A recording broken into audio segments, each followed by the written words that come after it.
Hello everyone.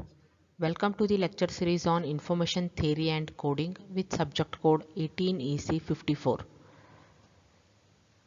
So we are dealing with module 2, lecture 11. Myself Professor Meenakshi Torse, Department of EC, KLS VDIT, Halia. So in this lecture we'll study what is the need of source encoding and what are the types of codes.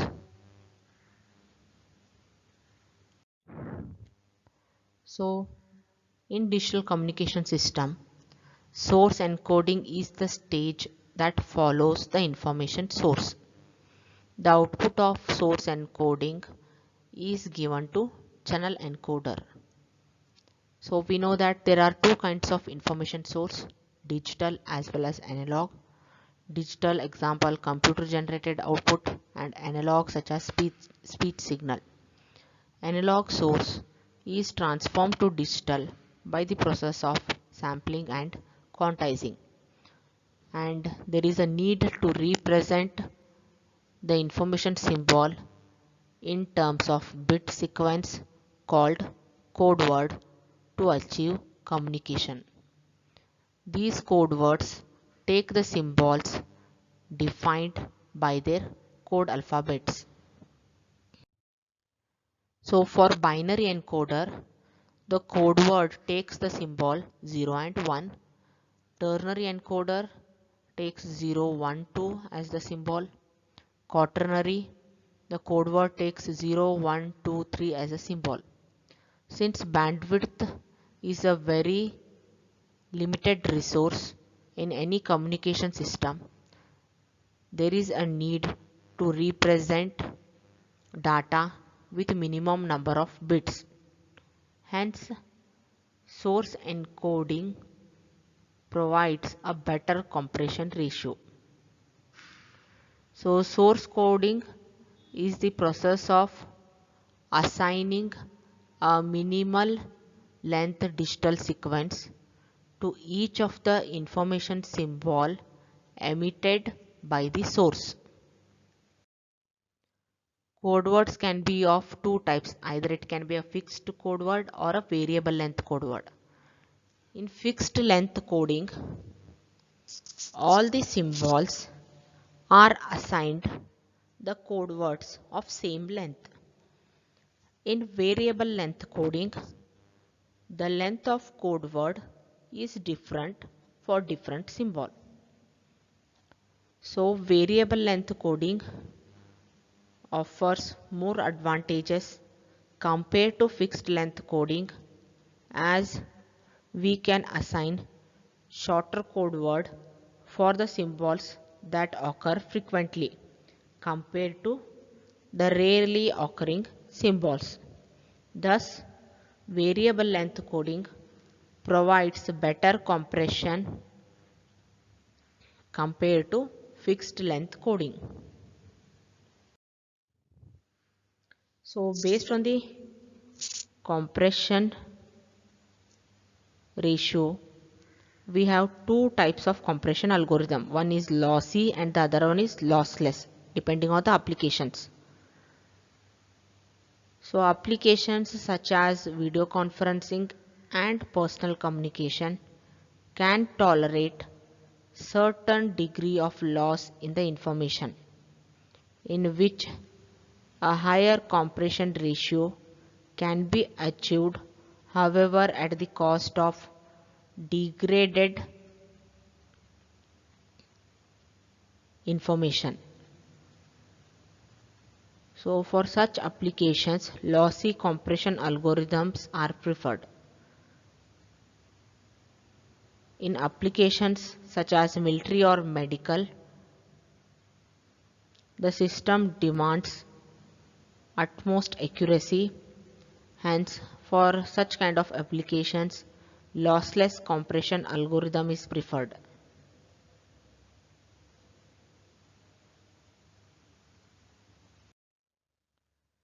So,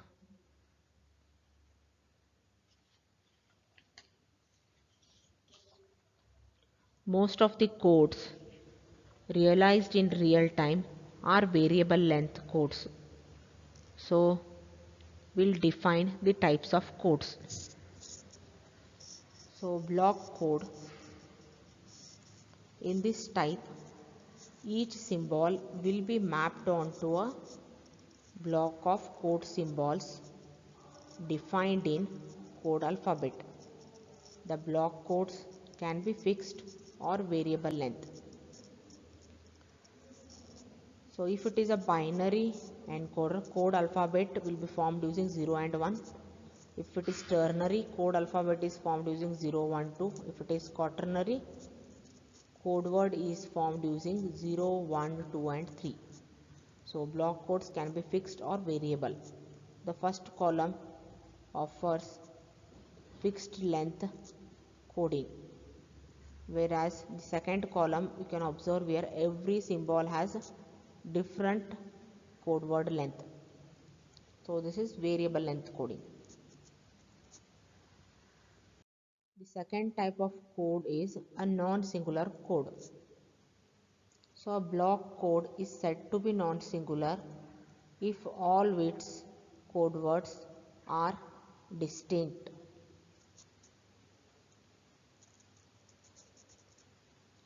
So if you observe the first column, all the 4 code words are unique or distinct in nature. Whereas in the second column, the first and third code word are same. So the second column is the singular code, whereas the first column, all the code words are distinct in nature, hence it is non-singular. The next type is uniquely decodable code. A non-singular code is said to be uniquely decodable if every code word present in a long received sequence can be uniquely identified. Suppose consider a received sequence is 001100, and if we decode it using code A and code B,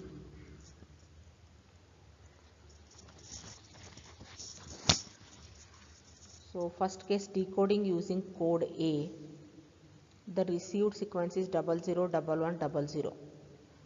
So using code A, 00 can be coded as S1, 11 is coded as S4, 00 is coded as S1.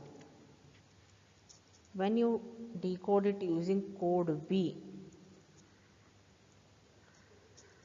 so consider received sequence 001100. So it can be decoded as 0 is decoded as S1, 11 is decoded as S4, 0 is decoded as S1. Similarly, we have one more way of decoding. 00 can be coded as S2, 11 can be decoded as S4, 00 can be decoded as S2.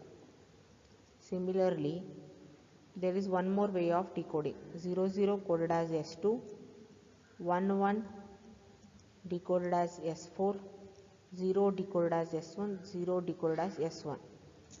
So if we decode the received sequence using code B, we have multiple ways of decoding. Whereas if we decode the received sequence using code A, we have only one way of decoding. Hence, code A is uniquely decodable, whereas code B is not uniquely decodable because we have multiple solutions here. Therefore, code B is not uniquely decodable.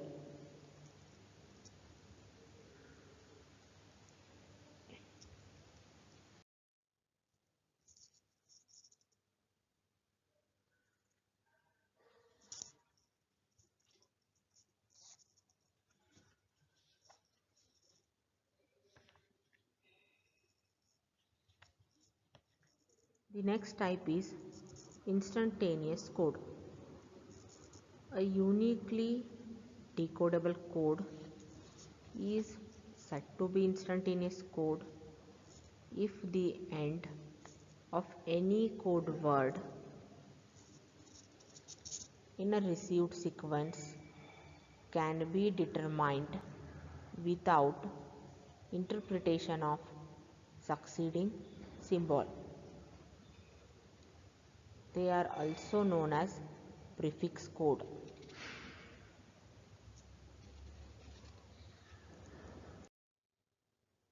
So consider a source which emits four symbols A, B, C and D. Let the code words assigned to them by a source encoder is listed in table.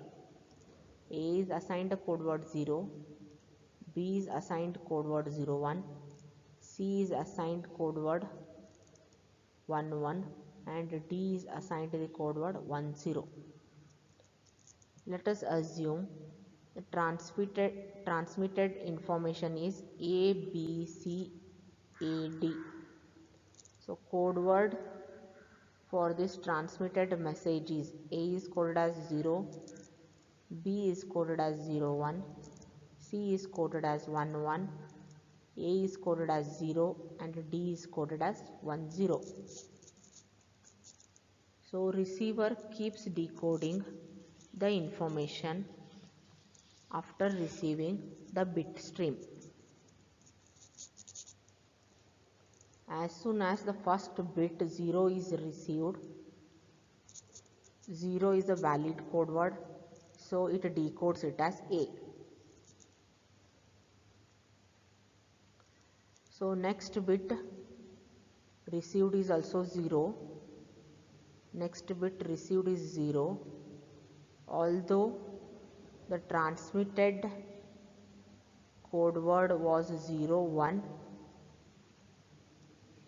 corresponding to symbol B, but the receiver incorrectly decodes it as A because 0 itself is a valid code word. Similarly, when the next bit 1 is received, 1 is not a valid code word and hence it accepts the next bit, making it 1 1, which is valid code word for C. Similarly, decoding is done for the next bits and the decoded information by the receiver is AA, C, D, D, although the transmitted information was A, B, C, A and D.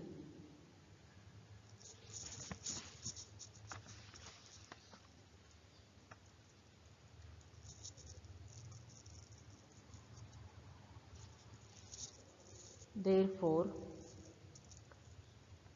receiver decodes the information incorrectly if any of the code word is a prefix of other code word. For example, the code word of A is a prefix for code word B.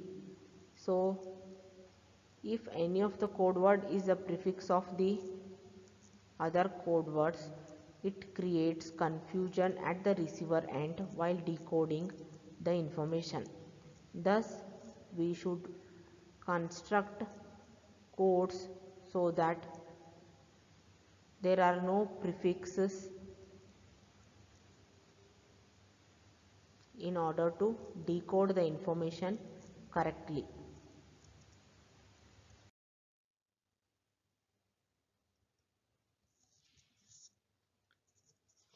So, to summarize, in this lecture, we studied what is the need of source coding. So, source coding is the process of representing discrete information source into a binary stream. So, the output of source encoder is fed to channel encoder. The output of source encoder is a binary stream which is fed to channel encoder,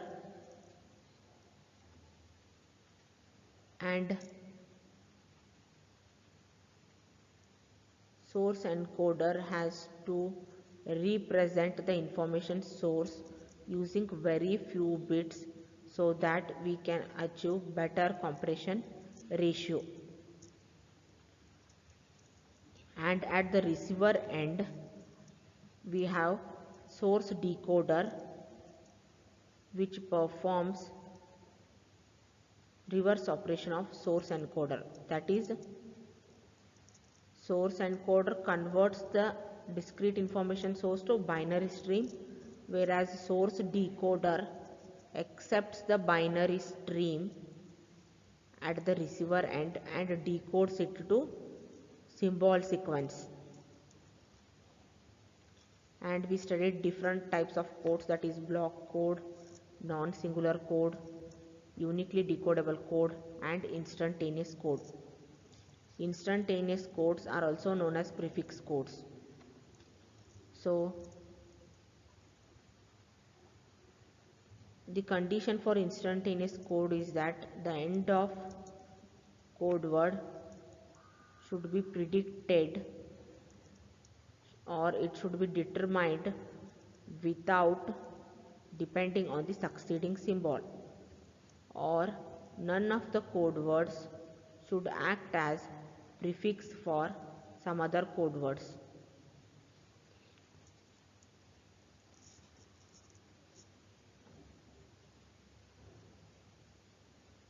So these topics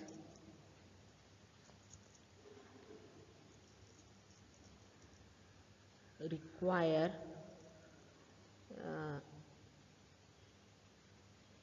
recalling the block diagram of a communication system and understand different types of codes. Hence,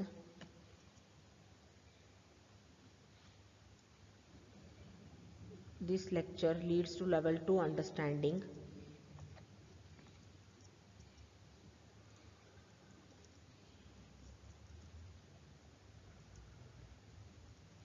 In the next lecture, we'll study what is prefix code and what is KMI property.